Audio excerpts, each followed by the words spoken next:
আমরা যদি কেউ ফাজলামি করে কাউকে কবুল বলি তাহলে কি বিয়ে হয়ে যাবে? স্কুল কলেজে ছেলেফেলেরা অনেক সময় দুষ্টম করে এই কাজ করেন।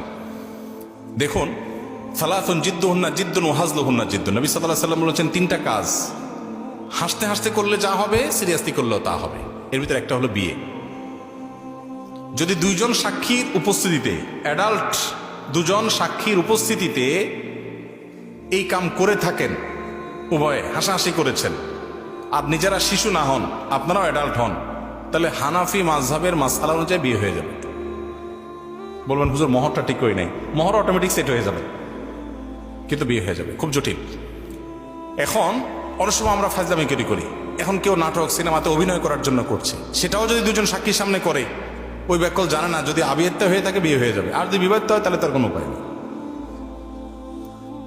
তো শরীয়তের এই মাসালাগুলো নিয়ে তামাশা করা যাবে না, এগুলো সিরিয়াস ইস্যু। আমার 2 বছর বয়সী পুত্র সন্তান সারা রাত একটুও ঘুমায় না, খুব কান্নাকাটি করে, বাড়িতে সবাই অসুস্থ হয়ে পড়ছি না ঘুমিয়ে। এখন করণীয় কি? ভালো কোনো রাকি শরণাপন্ন হবেন। আমার অফিসে রুকিয়ার জন্য শত শত মানুষের সিরিয়াল। আমি বারবার করে বলি, ভাই আমি কোনো রাকি না, রুকিয়া করা আমার কাজ না, আমার নিজের রুকিয়ার জন্য আমি অন্য রাকিদের সহযোগিতা নিই।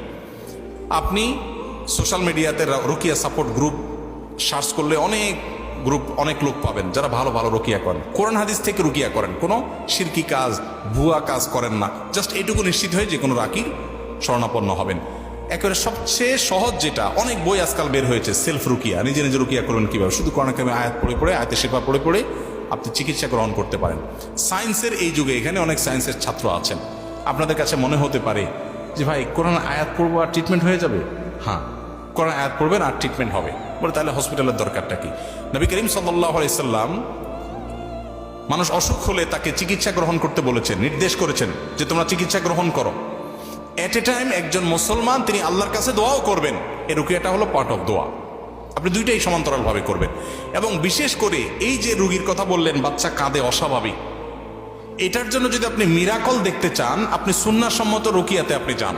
আমি আপনাকে আল্লাহর উপর ভরসা করে বলতে পারি আপনি আল্লাহর কুদরত দেখতে পাবেন। আমার জীবনে বহুবার দেখার সুযোগ হয়েছে যে কোরআনে কারিম কিভাবে মিরাকলের মতো কাজ করে। এজন্য বাচ্চারা অস্বাভাবিক কান্নাকাটি করছে, অস্বাভাবিক কিছু করছে, মনে হচ্ছে যেটা মেডিকেল সায়েন্স রিলেটেড কিছু না, অস্বাভাবিক, তাহলে বুঝতে হবে যেটা রুকিয়া রিলেটেড ইস্যু। আপনি কোরআন তেলাওয়াত শুরু করে দেন। সূরা বাকারা হলো কমন রুকিয়া। নবী সাল্লাল্লাহু আলাইহি ওয়াসাল্লাম বলেছেন সূরা বাকারা, এইটার তেলাওয়াত যদি আপনি কোনো ভাষায় করেন, তাহলে সে ভাষায় এই যে জাদু বা এই জাতীয় সমস্যা যদি থাকে, আল্লাহ তাআলা এটা থেকে মুক্ত করবেন এবং শয়তান ওখানে থাকতে পারেন। এই জন্য